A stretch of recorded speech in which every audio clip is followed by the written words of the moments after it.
we present the Stories of Sherlock Holmes.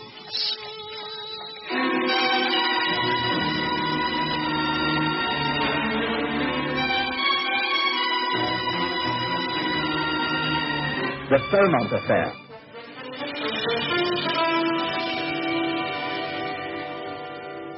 I'd heard of Lady Ada Fitzhugh, who in London, or for that matter all England, hadn't. She was a famous beauty, had married into the peerage, and from that moment on become the model of autocratic behaviour. Upright and self-disciplined, she had maintained the admiration of all when, after her husband died doing his duty in India, she had settled down to show society a standard that few could live up to. Her famous house in Mayfair and her country seat at Beaumont in Cumberland were well known. Few people were invited to them. When they were honoured guests. Good morning, my lady. You are very welcome. May I introduce you to Dr. Watson, my friend and colleague for many years? How do you do, Doctor? Yes, of course I've heard of you. Where may I sit? Anywhere you wish. This chair is reasonably comfortable. Oh, thank you. Mr. Holmes, I shall not bandy words with you. We are both too intelligent. I shall come straight to the point. I need your advice, and I'm willing to face it. I'm willing to listen to anything you have to say. I have a niece, Mrs. Blanche Lee. You may have heard of her. She's often commented upon in the society magazines, photographed for her flawless beauty. She is indeed the original English rose. No artificial devices at all. Quite natural. I'm very fond of her, although I think she's made a dubious marriage. However, that's not the point. Of late, she has been behaving in a most strange way. I've noticed it several times at my home here in Mayfair and at Beaumont. It distresses me. I fear she will fall from grace and popularity. I want you to investigate the matter, and I shall pay you whatever you require. I am a criminal detective, my lady. There seems nothing criminal to investigate in what you told me so far. You say your niece has been behaving strangely. May I ask in what manner? Well, she appears quite normal at most times. During the day, she's cheerful and full of vitality. But towards the evening, she wilts. She has yet to appear at dinner without lapsing into a form of trance. I cannot insist that she is medically examined, and I doubt if that will give the answer. But I cannot describe it, Mr. Holmes. It's bewildering, as though someone is hypnotizing her, some sort of vessel possessing her. Interesting. But it seems to me a case more for my doctor friend than for myself. Well, perhaps. But I should value the opinions of both of you. Now, I'm holding a small house party at Beaumont this weekend, and Blanche will be present, though her husband has had to decline the invitation. Just a few selected guests. I should be happy if you and Dr. Watson would attend. An open check to your favorite charity will be the expression of my thanks. Well, Mr. Holmes?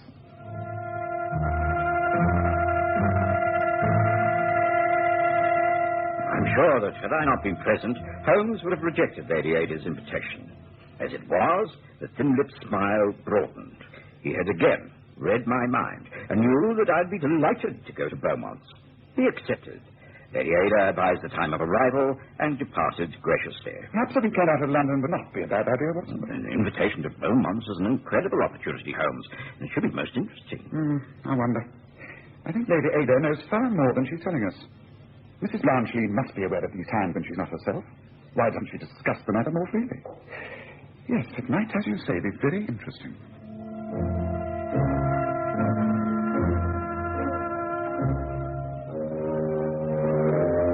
All preparations were made. We caught the northbound train on Friday morning and arrived at Beaumont in the late afternoon.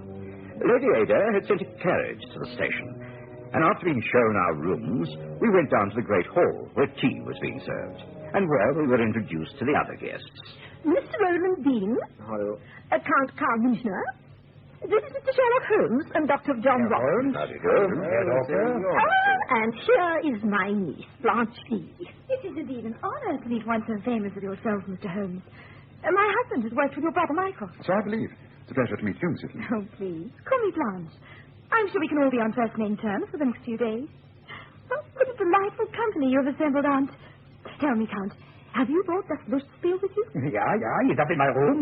My lady knows that I never travel without him. Oh, I can't help it. He will pine away.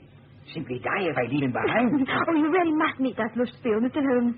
He is the Count's favorite pirate. Is he very old, the Count? They say nearly 100 years. No one can tell. Not even the Schlussspiel himself knows. Have you asked him? Well, I have many times. And what does he say? He says, too old, too old.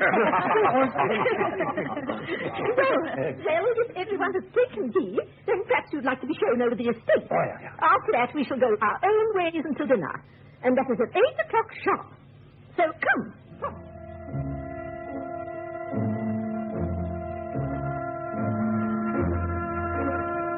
The Beaumont estate was breathtakingly lovely, and I enjoyed the hour's walk. I had no time to speak privately with Holmes, but I could see him eyeing Blanche Lee quite keenly. She was indeed the most beautiful woman, tall, slender, with black hair, and the bluest eyes I've ever seen. She was aglow with health.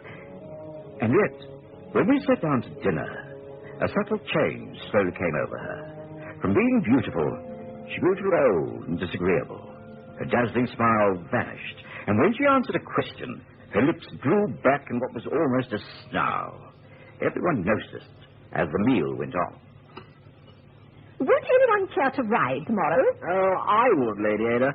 I always enjoy taking the horses out early. Count, what do you say? Oh, my horse riding days are over, I'm afraid. What of you, Blanche? We've ridden out early before. Come with me. No. We needn't go early. Any time you I like. said no, and I mean no. But Excuse me. Blanche! Blanche! Are you all right? Blanche, my dear. Right. Just leave me alone. Leave me alone. We were all horrified. Of course, the rest of the meal was a fiasco. Lady Ada did her best to set us at ease, but we were glad when it was over. Blanche had locked herself in her room, and there was no chance of me examining her. I hurriedly consulted Holmes. What do you think, Holmes? What caused that sudden transformation? I don't know. As a medical man, what do you say yourself, Watson? I hardly like to suggest it, but I can only think that the lady takes drugs. Here's my own impression. But have you known any drug have that effect? No, but there could well be one. I'm a general practitioner, Holmes. I'm not a specialist on drugs. What can we do? Well, nothing for tonight. Tomorrow after breakfast, I'll speak to Lady Ada. The first opportunity, I shall need to search Blanche Lee's room and all her personal effects. There must be something there that will tell me what I want to know. With that, Holmes retired. I didn't know how well he slept, but I had a very troubled night. I simply could not forget the scene at the dinner table. In the morning, very reluctantly, Lady Ada agreed to Holmes' plan. Blanche had risen quite early. She appeared to be quite her old self and had gone off riding with Roland Dean. Lady Ada showed us to Blanche's room. This is Blanche's room. I don't like to do this. It's wrong to search another person's belongings. I believe in this case it is justified. Tell me, who has the rooms either side of this one? Roland Dean has the one on the left, and Count Minchner the one on the other side. Count Carl Minchner and his parrot. Yes. Yes. There's no connecting doors and no common veranda. So much for the geography. Now to the examination. I must ask you, Lady Ada, to let me proceed upon my own. Do not touch anything. Watson knows my methods. Just leave all this to me. I'd seen Holmes search a room and its personal effects many times, but I'd never known him be more thorough. Every article of clothing, every item on the dressing table, including jewellery, was subjected to close scrutiny through his powerful magnifying glass. Eventually, he rose, appearing more satisfied. Well, I think that's all I can do at the moment. You will see that this investigation remains secret, will you not, my lady? Oh, of course. For my own sake as much as yours. Haven't found out anything that will help us, Mr. Holmes. Perhaps. Will you excuse us now, lady? Come up and I need a walk in the garden. And there we shall try a small experiment. An experiment that could well solve this whole mystery. And may I lead the way? Sherlock Holmes led the way out of the house and into its grounds. He paced the lawns thoughtfully, occasionally looking up at the room he'd just been searching. Then he chose a small summer house by the lake and motioned me to sit near him. Sit down, Watson. Sit down. Well, Holmes, what's this experiment you wish to carry out? What am I to do? You are merely to stay here with me, Watson. Stay by my side, and whatever happens during the next few minutes, do not call to aid. Keep silent and watch over me. Remember, do not let anyone witness this or know of it. Just stay with me. Note down everything, and wait until I give you permission to walk back into the house. Do you understand and promise me this? Yes, of course. Very well. With that, Holmes began rubbing his hands together, and then smoothing his lips, moistening them with his tongue, and breathing quite heavily. Slowly, a change came over him. His eyes lost their usual keenness. His jaw sagged forward. His whole complexion changed. It was exactly as Blanche Lee had acted at dinner the night before. I couldn't believe my eyes. Holmes, you were right. Yes, of course, I'm all right. But You look different. You sound different. Now what's happened? Quiet. Mind your own business. Holmes, this is dreadful. You look like I'm possessed. I can't just sit here and watch this happen. Look, I'm going to help. Someone must be told. No, all right, no. Do you understand? Didn't you promise me, you fool? But what has happened? Surely you can tell me. Let me help you as a doctor. I should know. Will you not be patient? You don't hold your tongue and then go out onto the path. But don't call anyone. That is an order. You understand? An order. I stood at the entrance to the summer house, guarding over Holmes as he sat back on the seat, his hands clenching the ivy-covered woodwork, his mouth open, and eyes staring into space. Eventually, he relaxed and appeared to slumber. I stood looking out over the water, almost in despair. And then I felt a hand touch my shoulder. Oh, right, Watson. Thank you very much. I think we can return to the house now. Oh, Holmes. Oh, thank goodness for that. You're yourself again. Whatever happened? I've never seen you like that. It scared me half to death. Not as much as I myself was scared, I do assure you. Whatever happened? What caused it all? And can you recall what happened? Oh, yes. But I cannot enlarge upon the matter at the moment, Watson. I shall be able to explain to you later. Meanwhile, it is sufficient that I have solved the mystery, and it only remains for me to set matters right here. I think I know a way of doing so. Come, back to the house. And not a word of this to Sol. Yes, of course. I've seldom been so bewildered, Holmes. You have been a great help. But I must ask you to do two more things. Hello? One is to get into the nearest village and send a telegram to the house addressed to me. Word it so that anyone seeing it will think it is from London, recalling us both urgently. With a little luck, we may be able to catch the night train home. Is that what you want? It is vitally necessary. I promise you we shall have this case solved in the next 24 hours. So it is a case. There is something criminal going on. I would say there's nasty a crime as any outside actual murder. Let's come. I wasted enough time. You go about your business, and I shall go about mine. We shall not meet until lunchtime. Good luck, Watson, and thank you again.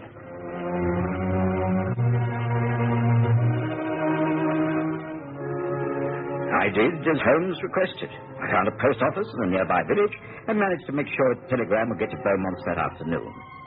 Then I found Count Karl Minchner. I found he was a great authority in all kinds of birds other than parrots, and so it was easy to get him to walk through the woods identifying bird calls. We returned to the house to find Lady Ada in a state of great concern and confusion. Count, my dear Count, I really don't know what to say to you. What's this, milady? What is the matter? It's your parrot. What? It is Das Lustspiel. What has happened to him? He is not hurt, injured? No, nothing is wrong with the bird. It's just oh, Blanche, my dear. What is the matter? Why are you looking so distraught, Aunt? Count, what is wrong? We've had such a lovely morning. I hardly like to say this, but Das Lustspiel must have got out of the Count's room and somehow flown onto your balcony and entered your room, Blanche. He's made a terrible mess of things. Quite a lot of the brightly coloured materials have been torn, and the dressing table is in complete disarray. Oh, please, you must come with me and see for yourselves and well, let's hope that there's nothing missing, jewelry or anything of importance. So come quickly. I have just nothing. Well, it's certainly a mess, but I don't think there's anything missing. There might be a few trinkets, a small comb, the pad I polish my nails with, that sort of thing, but nothing of importance. Lustspiel, you are a very naughty boy, very naughty, not so, yeah? Oh, really? There's nothing to make a fuss about. Don't scold him. But what I say is, the mystery, how did he get in here? Oh, Liebchen, you are too old to fly into these tricks, you know. I always thought the Count was too eccentric for words. Perhaps your aunt will put a stop to him bringing such pets down here after this. Hope so. But no harm done after all.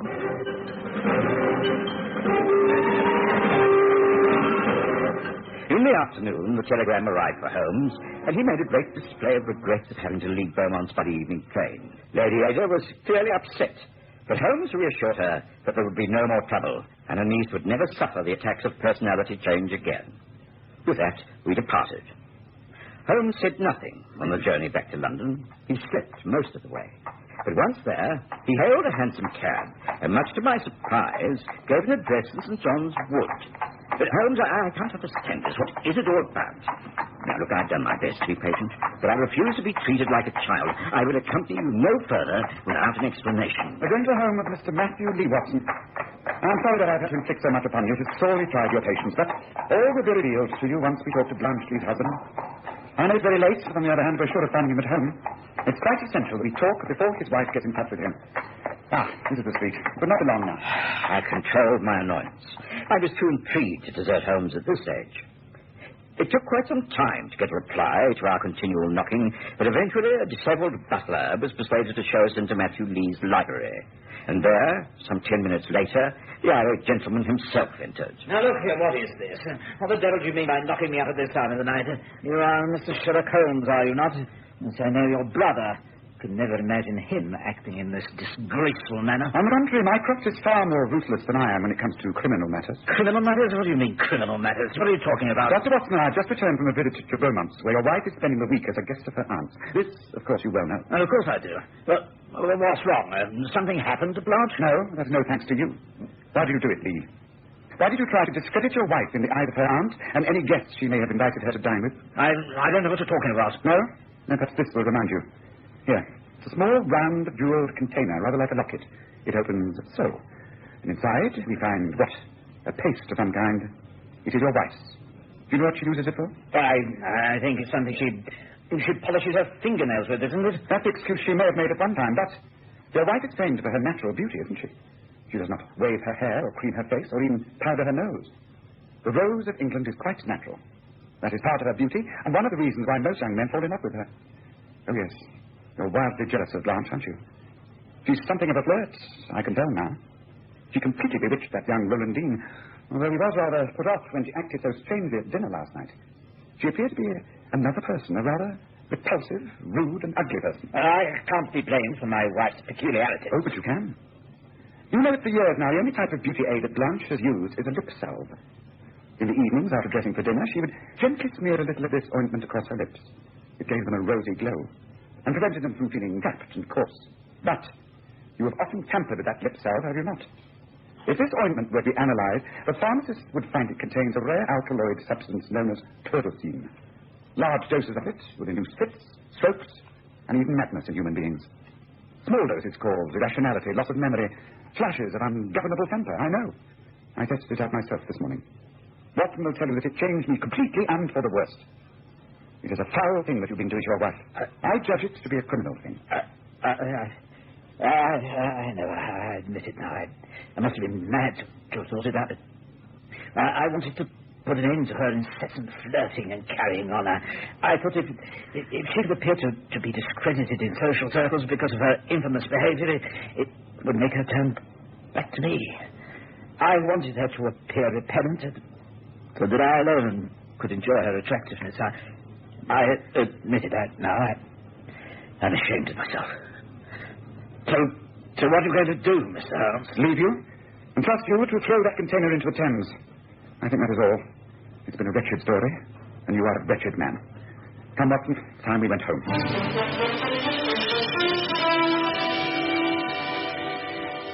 Holmes and I returned to the waiting hansom, and as we clattered our way back to Baker Street, I asked Holmes how he came to clear the affair up so quickly. I noticed Blanche's lips when she came in to dinner. They were the only part of her that was different. Of course, once she drank some wine, the poison entered her throat. She had no other beauty preparation on her dressing table but that small container. After I'd proved it by taking some of the stuff myself, I left that parrot out of the count's room and took it into Blanche's. I stole a few trifles to make it look as though the bird had been a thief. An unsavory case, Watson. With only one unsolved difficulty. How do I prove to Lady Ada that I've been responsible for saving her niece and can claim that open check without letting the cat out of the bag?